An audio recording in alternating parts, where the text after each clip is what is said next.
안녕하세요. 서울 마포구에 사는 30대 초반의 여자입니다. 저는 이른 나이에 미망인이 되었는데요. 안타깝게 보실 수도 있는데 제 사연을 들어보시면 대반전인 스토리입니다. 그럼 바로 사연을 써보도록 하겠습니다.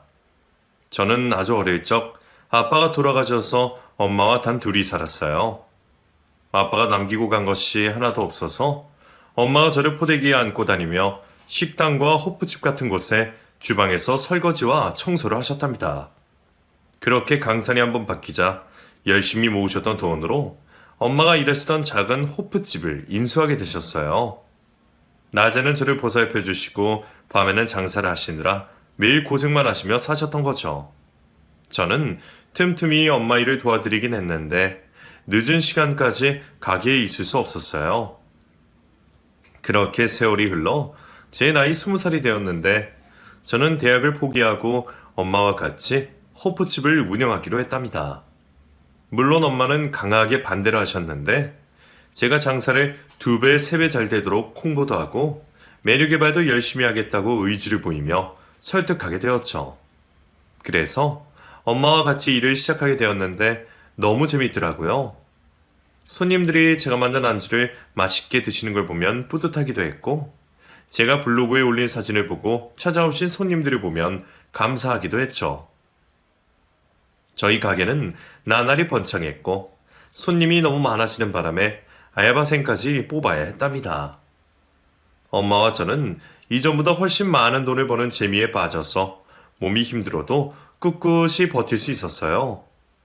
중간에 좋은 직장에 갈 수 있는 기회가 여러 번 있었는데 모두 포기하고 엄마 옆에 남아서 호프집을 계속 운영했답니다.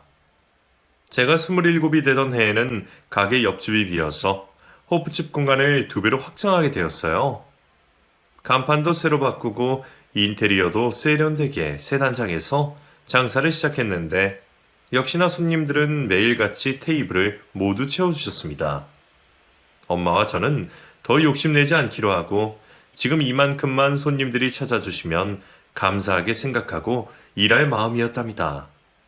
그런데 엄마에겐 한 가지 걱정거리가 있었어요. 제가 어디 가서 누구와 어울리지 못하고 호프집에만 갇혀있는 것 같다며 많이 미안해 하셨답니다. 그러던 어느 평일 늦은 밤 손님 하나가 저에게 장미꽃 한 송이를 건네주었어요. 그동안 취한 손님들이 저에게 전화번호를 묻거나 데이트를 신청한 일은 수없이 많았는데 꽃을 선물하는 손님은 처음이었죠. 저 사장님, 그동안 많이 고민해왔는데 사장님을 놓치고 싶지 않습니다. 저 오랫동안 이 호프집에 다니면서 사장님을 마음에 두고 있었어요. 아, 고맙습니다. 그런데 저는 손님하고 사적으로 만나지 않아서요. 꽃은 감사하게 받겠습니다. 그러지 말고 저에게 한 번만 기회를 주시면 안 되겠습니까? 딱 한 번만 만나주세요. 이렇게 부탁드릴게요. 옆에 있던 엄마는 밝게 웃으시며 우리 딸이 마음에 들었나 보네. 예주야, 이렇게 용기를 내는 남자는 한번 만나봐도 괜찮아. 라고 말씀해 주셨습니다. 그러자 제 마음이 흔들리다가 이내 활짝 열리면서 손님의 부탁을 들어주기로 했답니다. 알겠어요. 다음에 밥 한번 먹도록 해요. 정말요? 사장님, 아니 예주씨라고 했죠? 고맙습니다 예주씨. 그럼 시간 괜찮으실 때 밖에서 데이트하도록 해요? 네, 알겠어요. 그런데 너무 기대하지 마세요. 어떻게 기대를 안 합니까? 오랫동안 짝사랑해온 여자와 데이트를 하는데. 여하튼 감사합니다 예주씨. 아, 제 이름은 박산호입니다. 그렇게 저는 산호 씨와 데이트 약속을 했고 며칠 뒤 주말 오후에 만나서 식사를 하게 되었어요. 시종일관 친절하고 배려있게 대해줘서 편하게 시간을 보낼 수 있었답니다. 첫 데이트를 하고 호프집으로 돌아가 일을 하는데 이상하게도 자꾸 산호 씨의 얼굴이 떠올랐습니다. 머리로는 밀어내려고 했는데 마음속에는 이미 산호 씨가 자리를 차지하고 만 거죠. 그래서 산호 씨가 만나자고 할 때마다 거절하지 않고 마음 가는 대로 그를 만났습니다.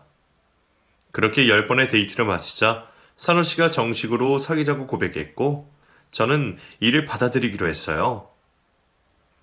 그리고 뒤늦게 산호 씨의 직업을 알게 되었는데 사업을 크게 하는 오너였답니다. 저는 산호 씨가 30대 초반이라 평범한 직장인인 줄 알았는데 말이죠. 어쨌든 조건을 보고 연애를 시작한 게 아니니 크게 상관하지 않고 예쁜 사랑을 이어나갔습니다. 산호 씨는 2년 동안 거의 매일 호프집에 와서 일을 도와주고 저 엄마를 집으로 편안하게 데려다 주었어요. 자기 일을 하기 바쁜데도 저에게 시간과 정성을 참 많이 쏟았죠.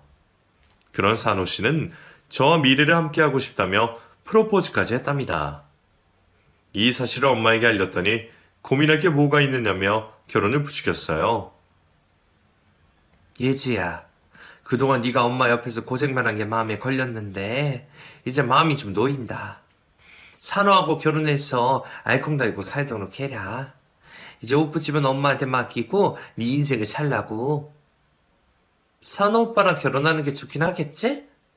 그런데 엄마, 나는 결혼해도 우리 오프집을 절대 그만두지 않을 거야. 나한테는 엄마만큼이나 소중한 곳이라고. 그게 무슨 소리야?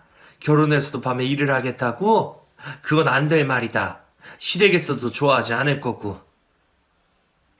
나도 모르겠다. 어쨌든 산호 오빠 프로포즈는 받아들이도록 할게. 엄마, 나 없이 혼자 산다고 너무 외로워하면 안 돼? 자주 찾아와서 엄마랑 놀 거니까. 그렇게 엄마는 산호 씨를 제 남편으로 대창성하셨고 저도 결혼을 결심하게 되었습니다. 며칠 뒤 산호 씨를 따라 예비 시댁에 가게 되었는데 산호 씨 역시 저처럼 홀어머니를 모시고 살고 있더라고요. 그래서 저는 예비 시어머니와 잘 통할 것 같은 기분이 들었어요. 어머님, 처음 뵙겠습니다. 이예주라고 합니다. 어서 와. 우리 아들이 여자를 만나고 있다는 걸 며칠 전에 알았어. 이렇게 예쁜 여자친구를 왜 자랑 한 번 안 했는지 모르겠네? 네? 제 이야기를 한 번도 안 했다고요? 오빠 정말이야? 어? 그게 말이야. 우리 엄마는 내가 누굴 만난다고 하면 바로 결혼하라고 밀어붙이시는 분이거든. 괜히 예주 너한테 부담이 갈까봐 말하지 않은 거야. 그러자 시어머니가 산호 씨 말에 동의한다면서 제 손을 꼭 잡아주셨습니다.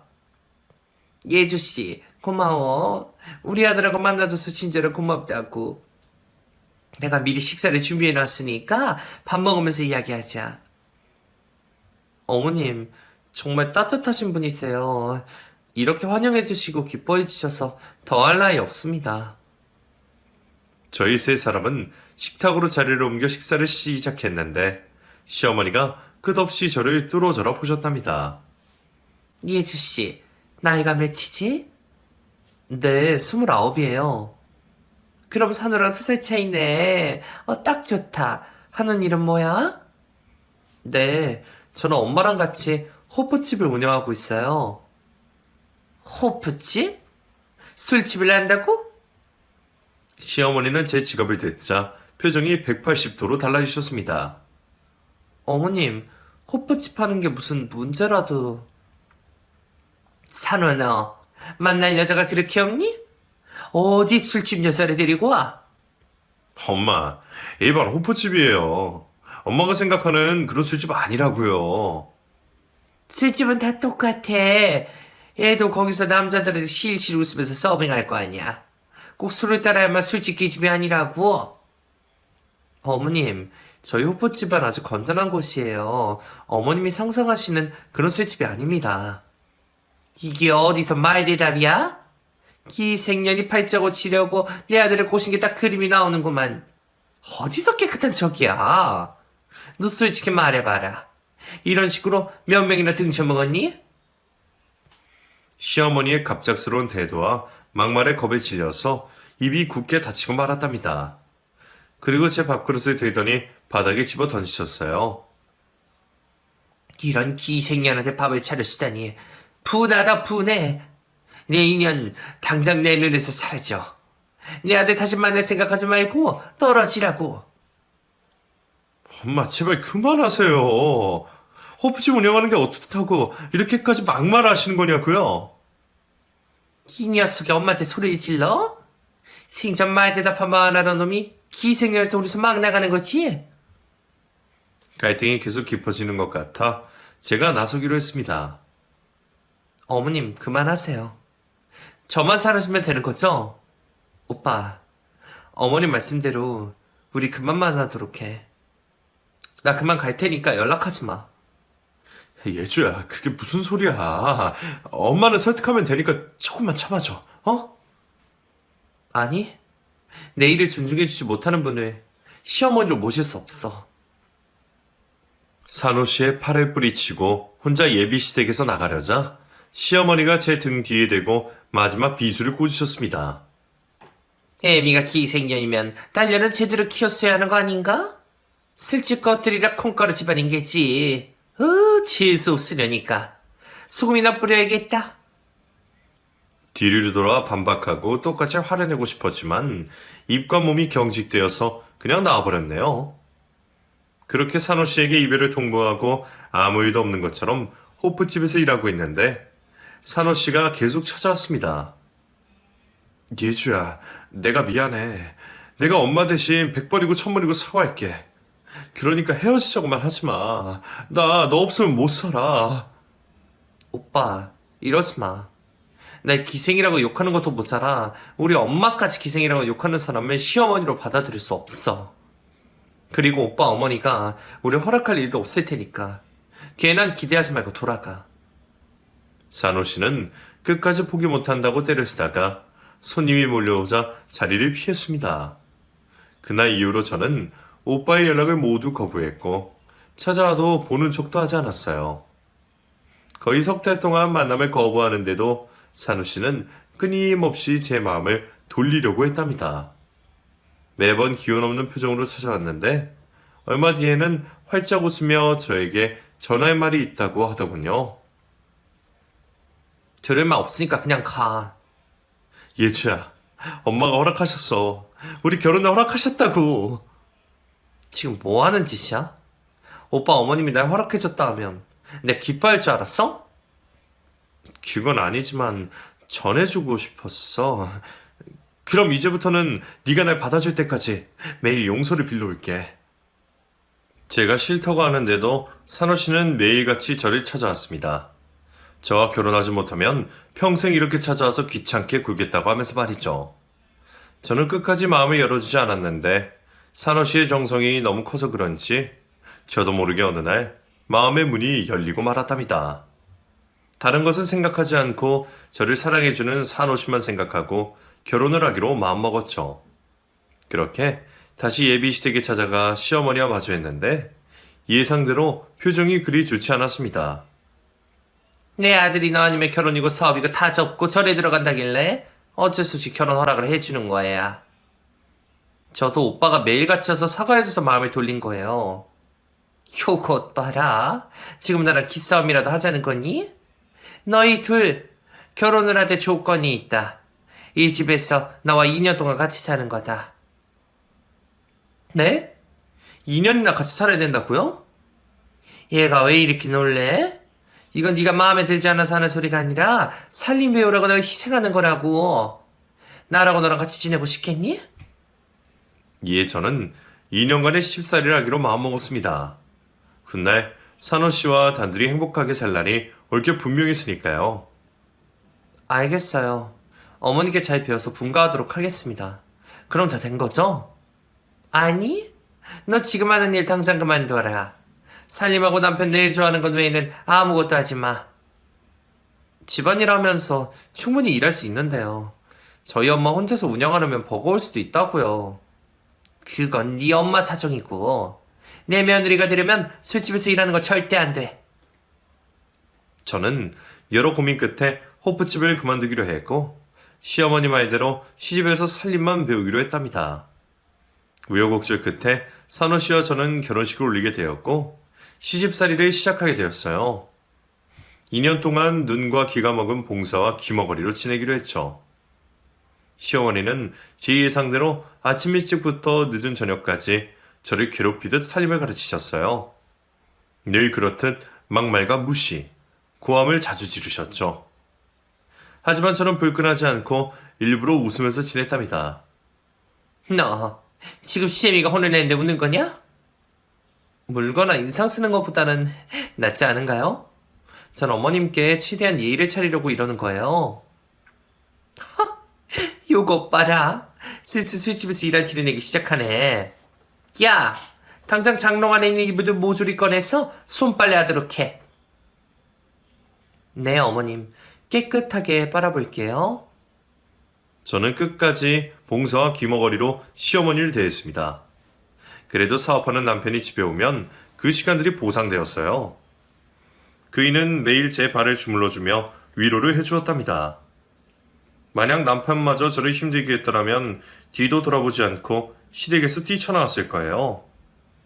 그이는 사업을 열심히 해서 지방에도 확장을 시키는데 성공했습니다. 정말 좋은 일이라 잘 됐다고 축하를 해주는데 예상치 못한 일이 발생했어요. 여보, 나 이제부터는 주말에만 집에 올 수 있어. 아무래도 오너가 확장한 회사에 상주에 있는 게 좋을 것 같아. 뭐? 그럼 평일 내내 부산에서 지내겠다고? 그럼 나 어떻게 시어머니랑 단둘이 지내야 하는 거야? 미안해 여보. 당분간만 힘 좀 내주라. 나라고 당신을 두고 부산에 내려가고 싶겠어? 일이 그렇게 됐다는데 어떻게 하겠어. 내가 배려해야지. 대신 주말에는 꼭 올라와야 해. 당연하지. 이해해줘서 고마워. 남편은 며칠 뒤 캐리어에 짐을 싸서 부산에 있는 사무실로 내려갔답니다. 그리고 저는 시어머니와 평일 내내 붙어서 지내야 했어요.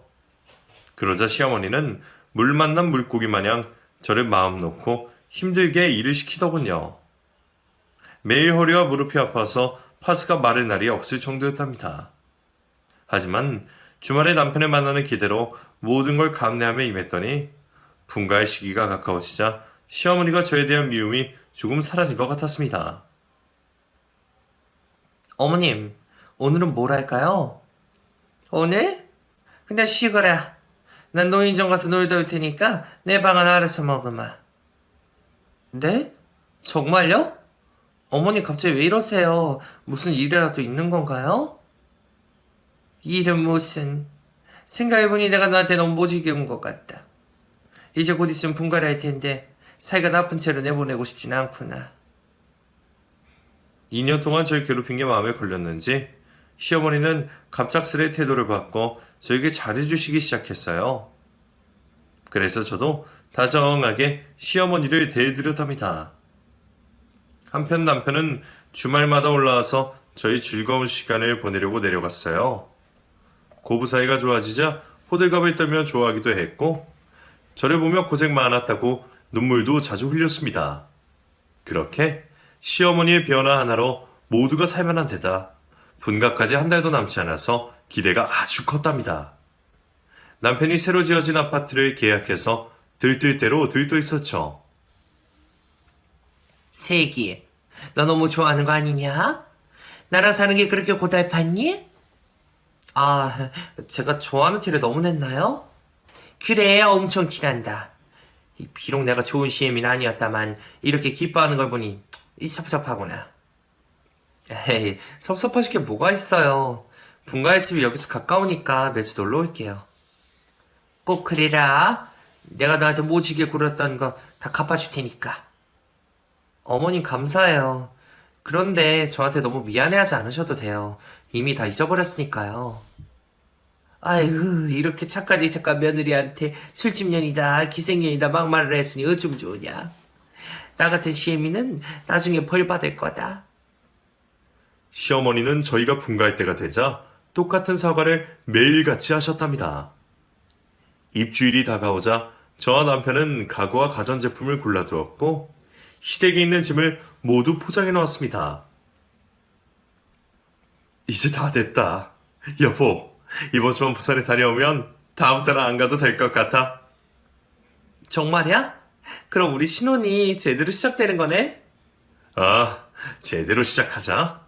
그동안 당신이 힘들었던 거 다 갚아줄 테니까 당신은 받기만 하면서 살아. 야, 남편이 호강시켜준다니까 기분이 날아갈 것 같다. 빨리 분가하면 좋겠다고. 그래서 남편은 마지막으로 부산에 내려가게 되었고 마지막 5일을 떨어져서 지냈답니다. 일을 모두 마친 남편은 저에게 출발한다는 연락을 주었고 저와 시어머니는 마지막 파티를 위해 시장에서 육해공 고기와 많은 음식들을 준비하고 기다렸습니다. 그런데 도착할 시간이 되어도 그이가 오지 않아 전화를 걸었더니 웬 모르는 남자가 받더군요. 여보세요? 박산호 씨 핸드폰 아닌가요? 아, 맞습니다. 혹시 박산호 씨 아내분이신가요? 네, 누구신데 제 남편 전화를 받으신 거죠? 저는 경찰관입니다. 고속도로에서 사중 추돌 사고가 크게 났는데 사고자 중에 한 분이 박산호 씨입니다. 그리고 이런 말씀드리기가 어려운데 너무 놀라지 마세요. 부군께서는 돌아가셨습니다. 네? 제 남편이 죽었다고요? 네, 이런 소식을 전해서 유감스럽게 생각합니다. 경찰서로 오시면 사고 설명해드리고 같이 병원으로 동행해드리겠습니다. 저는 핸드폰을 든 채 그대로 뒤로 넘어지며 기절하고 말았습니다. 시어머니도 전화 내용을 들어서 넋이 나간 채로 바닥에 주저앉더군요.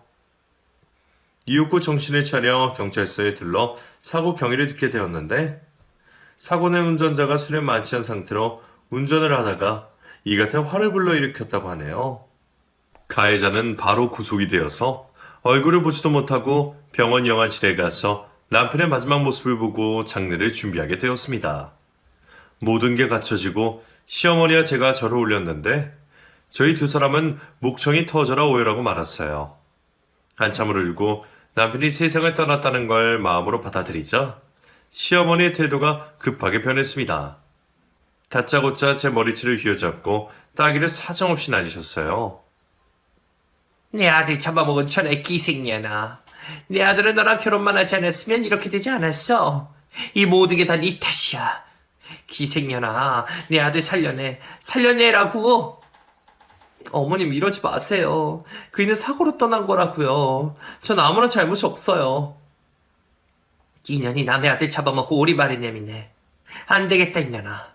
너 같은 년은 맞아 죽어야 돼. 그리곤 어디선가 빗자루를 들고 와서 매질을 시작하셨답니다. 저는 몸을 이리저리 피하며 제발 그만하라고 소리쳤습니다. 어머님, 저한테 미안하다고 사과하셨었잖아요. 남편과 제가 결혼하게 잔될 일이라고 인정해 주셨잖아요. 제발 그만하세요. 이 기생이야나. 그거에 니년이 분가하면 내 집에 발길이 끓을까봐 그런 거야. 내가 미쳤다고 기생년한테 진심으로 사과를 하겠냐? 내 아들이 너한테 질려하면 바로 이혼시킬 계획이었다고. 어머님, 화나셔서 아무 말이나 막 하시는 거예요? 아니면 진짜 저를 끝까지 중하고 미워할 생각이셨어요? 야 이년아, 나 정신 멀쩡하거든? 그리고 네 낯바닥만 보면 항상 화가 났다고.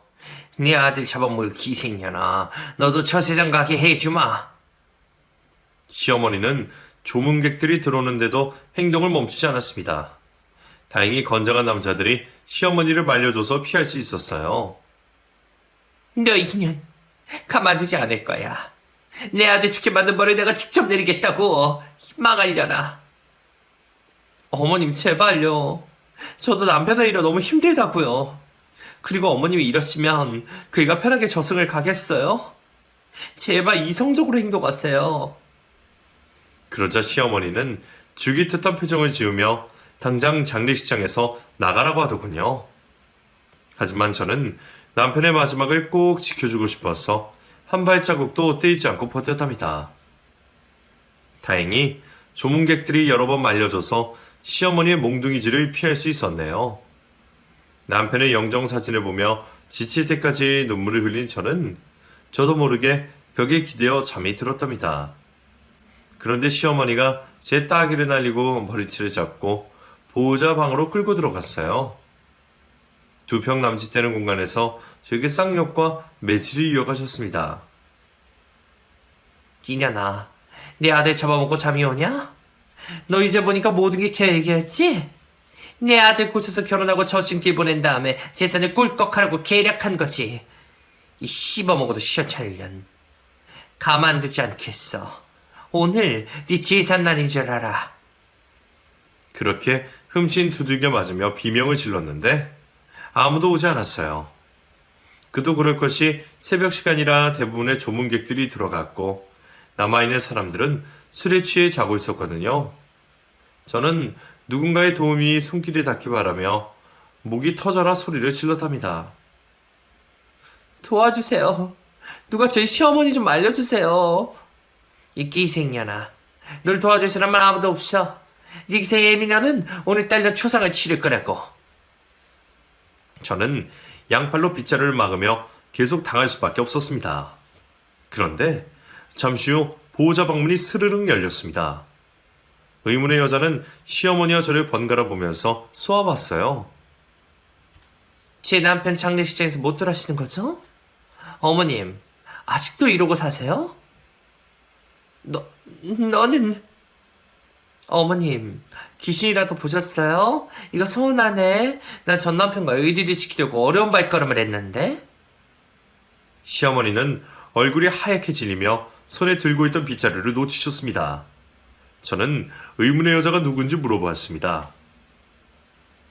방금 전 남편이라고 했어요? 제 남편이 그쪽 전 남편이라고요? 왜? 그이 돌싱인 거 몰랐어요? 아주 웃기는 모자네. 총각행세에서 세장을 때렸단 말이죠. 그게 사실이에요? 진짜 제 남편과 이혼한 분이세요? 그랬죠. 그런데 그쪽처럼 맨날 욕먹고 괴롭힘 당하는 게 이골이 나서 도망 나왔습니다. 2년만 같이 살면 된다 해서 참아보려 했는데 노인네가 어찌나 꼬장꼬장하고 하는 행동이 너무 쓰레기 같아서 나와버렸어요.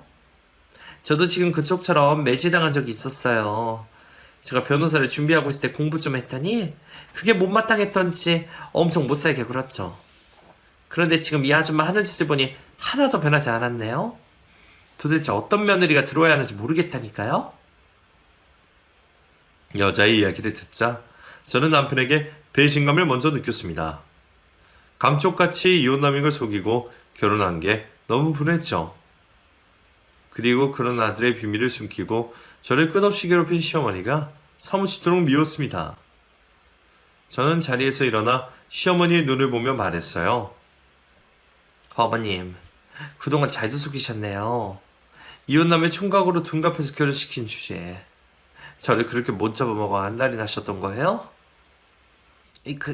그게 이혼남이 뭐 어때서? 요즘 이혼한 게 무슨 흠이라도 되더냐? 별로 중요하지 않다고 생각이 들어서 말하지 않은 것뿐이라고. 뭐라고요? 저를 속인 게 아무런 잘못이 없다고 하시는 거예요? 이 기생년이 어디서 눈을 보라려? 네가 뭔가 착각한 모양인데 내 아들이 이혼을 100번 했다 해도 너 같은 며느리 죽어도 싫었을 거야. 지금 말 다 했어요. 저도 더러 못 참아요. 어머님을 폭행으로 신고하겠어요. 이게 어디서 기어올라? 말할 기운이 남았나 본데 이럴 때는 몽둥이가 답이다. 그리곤 빗자루를 다시 잡고 휘두르려 하는데 남편의 전처가 손으로 잡아챘습니다. 아직도 조선시대에 사시네. 아줌마, 진짜 콩밥이 먹고 싶은 거야? 너 뭔데 여길 찾아온 거야? 네가 시집살이를 못 버티고 도망간 거면서 괜히 내 탓이라며 헛소리 짓거리면 내가 겁먹을 줄 알았냐? 안 되겠다. 너도 매 좀 맞아야 쓰겠다. 시어머니는 저희 둘에게 손을 뻗으며 머리채를 잡으려고 시도했지만 두 사람의 힘을 감당하지 못해서 제압당하고 말았어요. 그렇게 상황이 종료되자 저와 전처는 장례식장에서 나왔습니다. 남편이 이혼남이라는 사실을 알았더니 배신감이 커서 끝까지 자리를 지키고 싶지 않더라고요. 이제 어디로 가실 거예요? 나 때문에 남편 장례를 치르다 말아서 미안하네요. 아니요. 덕분에 죽은 남편을 완전히 잊게 되었고 시어머니와도 완전히 인연을 끊을 수 있게 되었습니다. 저는 친정으로 갈 거예요. 그러자 전처는 저에게 명함을 내밀었습니다. 남편과 결혼했을 당시 변호사 공부를 했다더니 명함을 보니 대형 로펌의 변호사더라고요. 자, 받아요. 아마 당신 남편 재산 때문에 시어머니랑 싸워야 할 거예요. 네? 남편이 사망하면 아내가 재산을 모두 갖는 거 아닌가요? 그게 두 사람 사이에 아이가 없다면서요. 이럴 경우 시댁 식구들과 유산을 나눠야 합니다. 아마 시어머니가 가만히 있지 않을 겁니다. 한 푼도 안 주려고 난리칠 거예요. 그렇군요. 고맙습니다, 변호사님. 곧 연락드릴게요. 잘 가요. 그리고 그동안 저 노인네랑 사느라 고생 많았습니다. 이제 좀 쉬세요. 그렇게 전초와 저는 헤어지게 되었는데 그녀의 말대로 시어머니가 저에게 경고의 전화를 주었습니다. 나다. 기생년아. 너 지금 내 아들 재산 받을 생각이 들어있지? 그런데 어떡하냐? 내가 그 꼴은 죽어도 볼 수 없다. 네가 우리 집에 시집와서 제대로 한 게 하나도 없으니 유산 상속 포기해라. 싫은데요. 제가 왜 제 몫을 포기해야 하죠? 야! 나는 평생 아들을 뒷바라지했고 넌 겨우 2년이야. 이런 상황이라면 네가 불리하다고. 괜히 비싼 변호사 써가면서 덤벼봤자 내가 이기는 게임이란 말이야. 그러니까 잔말 말고 만나서 상속 포기각서 한 장 쓰자. 어머님, 싫다고 말을 못 알아듣세요? 제가 미쳤다고 그의 재산을 포기해요. 이혼남이랑 결혼한 것도 억울하고 당신한테 당한 게 얼마인데 그냥 물러나라는 거예요? 전 어머님이랑 얼마든지 싸울 준비 되었으니 법정에서 해결합시다. 뭐야? 가짜는 게 지금 나랑 해보자는 거냐? 오냐 좋다. 나는 변호사 팀을 꾸릴 테니 너도 능력되면 해봐라. 시어머니는 자기가 100% 이길 거라고 확신하며 전화를 끊었습니다. 저는 곧장 남편의 전처인 변호사님께 연락을 드려서 때가 왔다고 전했어요. 변호사님은 저에게 유리한 증거를 찾으려고 장례식장을 찾아갔는데 보호자실에 CCTV가 있어서 제가 두들겨 맞는 장면을 고스란히 입수하게 되었습니다. 3주 뒤 법원에서 시어머니를 다시 만나게 되었는데 기세 등등한 표정으로 저를 비웃었습니다.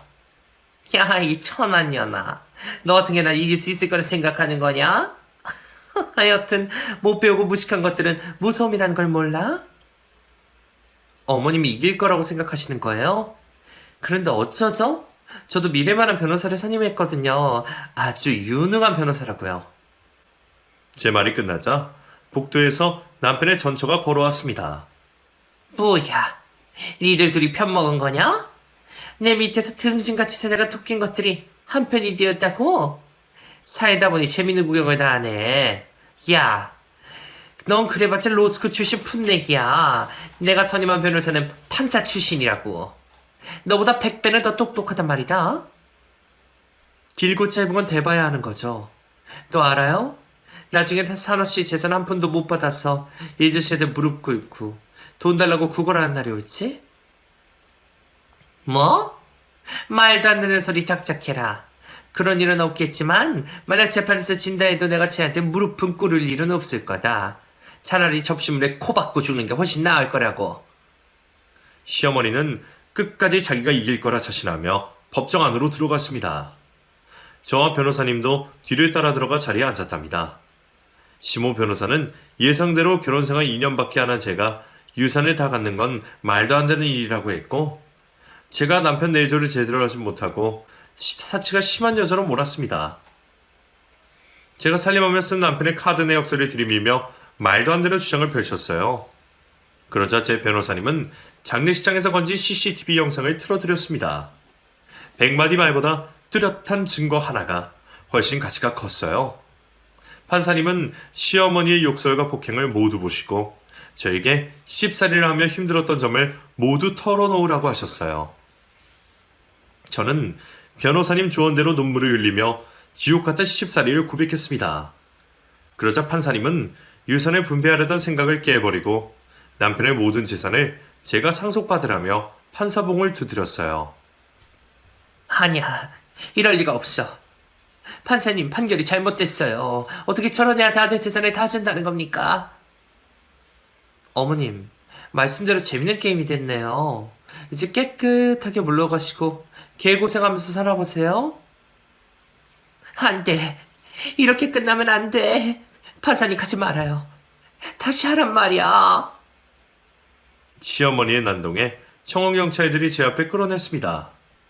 저와 변호사님은 박장대소하면서 법원에서 빠져나왔죠. 변호사님 덕분에 승소했네요. 진심으로 감사합니다. 아니에요. 똑같은 시련을 겪은 동지로서 도와드린 것 뿐이에요. 변호사 선임비는 안 받을 테니 앞으로 잘 살도록 하세요. 여러모로 고마워요. 조심히 가세요. 그렇게 변호사님과 헤어지고 저는 남편의 재산을 정리하기 시작했습니다. 먼저 신혼집으로 마련한 아파트를 다시 되팔았고 사업장을 다른 사람에게 넘기며 큰 돈을 챙겼답니다. 그랬더니 하나가 남더라고요. 바로 시어머니와 2년 동안 살았던 집이었죠. 무슨 이유인지 모르겠지만 집 명의가 남편 이름으로 되어 있었기 때문에 제 집이 되었답니다. 그래서 전 부동산을 찾아가 처분하겠다고 알려진 며칠 뒤 시어머니 집으로 들어갔습니다. 어머님, 아직 연락 못 받으셨어요? 제가 이 집 부동산에 내놨어요. 그래서 여기 짐들 다 빼왔는데. 뭐야? 이 집을 팔겠다고? 안 된다. 그건 안 될 일이야. 내가 너한테 아들 재산 다 빼앗긴 것도 억울한데 내 집까지 빼앗기라고. 여긴 내가 고생해서 마련한 터전이야. 알게 뭐예요? 이제 명의는 제 거라고요. 집주인이 마음대로 하겠다는데 어머님이 왜 이래라 저래라 하시는 거예요? 내일쯤 이 집을 사겠다는 사람이 구경 온다고 했어요. 그러니까 빠른 시일 내로 이사가는 게 좋을 겁니다. 시어머니는 쫓겨난 입장이라는 걸 받아들이자 말투가 제법 온화해졌답니다. 이사라니 내가 무슨 돈이 있어서 이사를 가겠냐. 얘 새아가? 이 노인네가 갈 데가 어디 있겠니. 이 집은 그냥 내가 살게 내버려 둬라. 너 가진 재산 너무 많은데 이 집까지 꼭 가져가야겠니? 네, 가져가야겠어요. 남편이 저한테 남겨준 건 하나도 빠짐없이 가질 생각입니다. 그러니까 빨리 이사를 가든 길바닥에 짐을 이고 살든 알아서 하세요.